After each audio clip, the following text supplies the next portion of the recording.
किसी गरीब व्यक्ति ने ईश्वर से कहा कि हे प्रभु, सभी को सुख देने की क्षमता भले ही आपके हाथ में ना हो, लेकिन किसी को दुख ना पहुंचे ये तो आपके हाथ में ही है। किसी के कहने से यदि अच्छा या बुरा होने लगे तो ये संसार या तो स्वर्ग बन जाए या पूरी तरह से नर्क।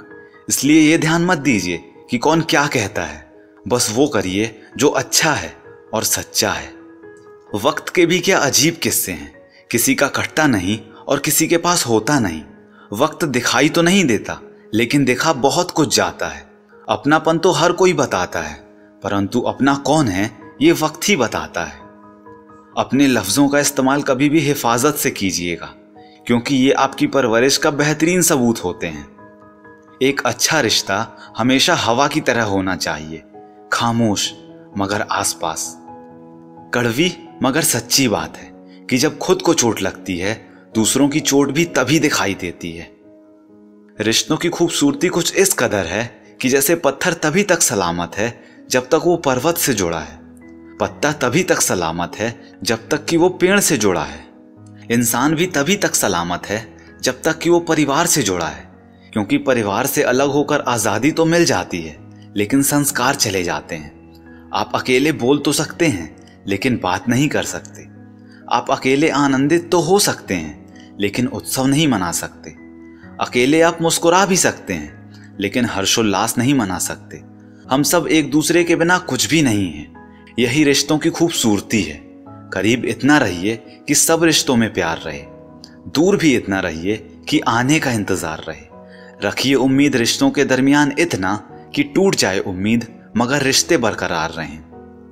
याद रखिएगा कि सख्त हाथों से भी टूट जाती हैं कभी उंगलियां, रिश्ते जोर से नहीं तमीज से थामे जाते हैं। छोटी सी मछली पानी के उल्टे बहाव में भी आगे निकल जाती है, जबकि एक हाथी उसी बहाव में बह जाता है, क्योंकि मछली पानी की शरण में है।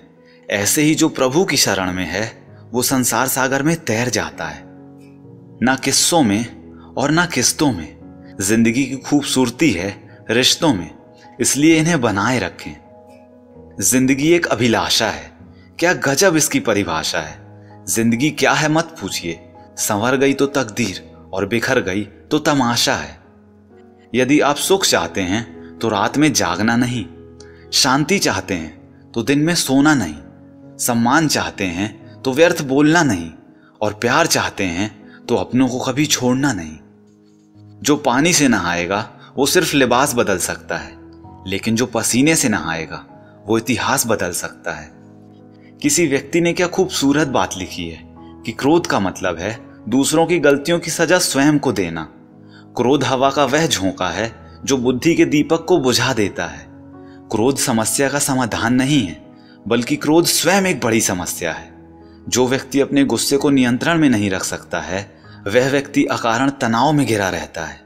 सुबह से शाम तक काम करके आदमी उतना नहीं थकता जितना कि क्रोध या चिंता से पल भर में थक जाता है।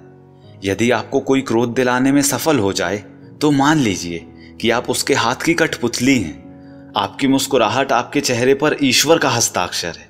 उसको क्रोध करके मिटाने की अथवा आंसुओं से धोने की कोशिश ना करें। क्रोध आने पर चिल्लाने के लिए ताकत तो नहीं लगती, लेकिन क्रोध आने पर शांत बैठने के लिए बहुत ताकत की जरूरत होती है। मूर्ख मनुष्य क्रोध को जोर जोर से प्रकट करता है, किंतु बुद्धिमान व्यक्ति उसे शांति से वश में करता है। अतः क्रोध को जीतने में मौन सबसे अधिक सहायक है। आप जानते नहीं हैं कि क्रोध का अपना पूरा खानदान है। क्रोध की एक लाडली बहन है जिद, क्रोध की पत्नी है हिंसा, क्रोध का बड़ा भाई है अहंकार, क्रोध का बाप जिससे वह डरता है भय, क्रोध की बेटियां हैं निंदा और चुगली, क्रोध का बेटा है बैर। इस खानदान की नकचड़ी बहू भी है ईर्ष्या, क्रोध की पोती है घृणा, इसकी मां भी है उपेक्षा।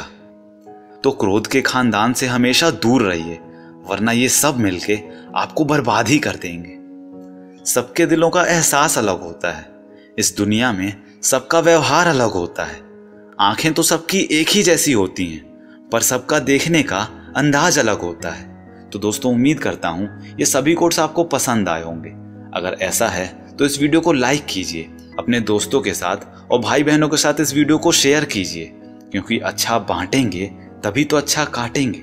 और एक बात हमेशा बोलते रहिए कि जो होगा जूम करके देखा जाएगा।